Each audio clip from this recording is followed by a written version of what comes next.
Howdy guys and gals, welcome to the Social Regressive for a strangely short video, but it's a pretty cool little product and there's not much to it, so we'll just keep it nice and short. A lot of us have rifles that are set up with the scope just pointing straight along kind of the same bore axis. It's heading in the same direction. And that way we can pretty well get on target anywhere from close range out to a lot of the medium range targets. Depending on your cartridge though, you might start to get a lot of drop as you get further out there. And if you want to be able to get into this long range game with whatever kind of rifle setup you already have, you're probably going to need a little bit of help with that elevation. A lot of these are going to bottom out before you can get to 1,000 yards. And if you want to shoot at a mile, just forget about it. You really do kind of need some extra help. You're going to need some canted, or not canted, but some sloped risers and some scopes that have a whole lot of tracking to them. But if you want to be able to very quickly take what you have and make it work better at the longer distances, this little guy right here is actually really cool. This is something that I purchased with Patreon dollars, so thank you patrons of the Destructive Arts for buying this little guy right here. For about 20 odd bucks, somewhere between 20 to 25, you can get this kind of intermediate riser that can attach to your Picatinny base, and it's going to give you 20 MOA of drop. So you can just slap this on top of your AR-15 or whatever kind of rifle that you have, as long as it's Picatinny up there. And I think this will probably fit Weaver as well. You just pop it up there, put your regular rings or whatever you've been running, just slap it on top, and it's going to give you an extra 20 MOA of drop. Pretty cool. This is exactly what I used when I wanted to take that Savage A22 Pro Varmint, which is a 22 LR rifle. I wanted to hit some targets at much longer distances, including 500 yards. And it may look goofy in these images that you see here. Yes, the scope is set very high, and yes, I had to come up with a bit of a cheek riser in order to look through it. If I'd used some lower rings, it would have worked out a little bit better, but this is just what I had laying around.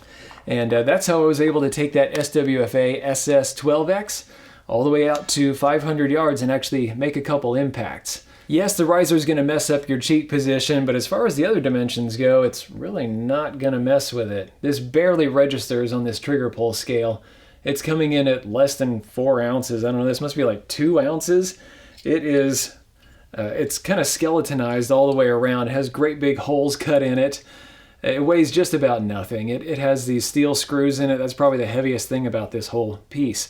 And as far as the quality goes, I've mentioned this before, certain UTG products are made really well. It seems like they really put some time and effort into it, and it's cut really well, and it's radiused all the way around, so this is not going to be that cheese grater that cuts up your hand. Everything just feels very well polished and just kind of smooth all the way around.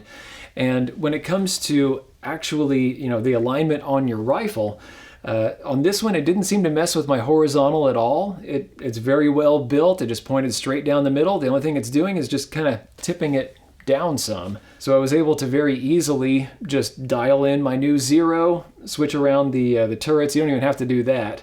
But that's it. Just that little bit of work, and this was ready to go, and I can just pop it off whenever I want. Of course, if you want, you can always get something like this, the Warren 20 MOA one-piece mount, if you're sure that you're going to be dealing with some of your longer distances. But remember that these ones that have drop compensation built in usually cost a good bit more than the others. I think this one costs somewhere between 80 and 90 bucks if I remember right. Very well built, also lightweight, good little thing here, but we're deviating. Thanks a bunch for watching, you guys. Make sure that you like, share, subscribe, and hit the notification bell so you can see weird little things like this actually in action. And if you want to see that whole 22 shoot that we did, and a review of the A22 as well, which is a fantastic rifle. It is just brilliantly built.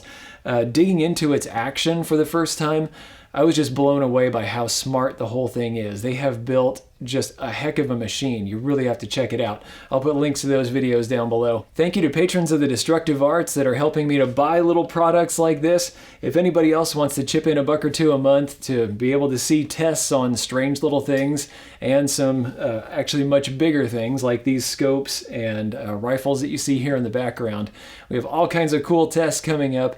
And thank you, patrons, for making these possible. I'll put a link to Patreon around here if anybody else wants to jump in. But thank you, Sportsman's Guide and Stan and Mary at the 338 Lapua Magnum level. We have Joseph Davis, Peter, and Mr. No Name at the 300 Win Mag level. I will see you all around. Thanks for watching. If you liked this video, be sure to like, share, and most importantly, subscribe. Even if you didn't like this particular content, go ahead and subscribe. There's probably something coming that's more up your alley.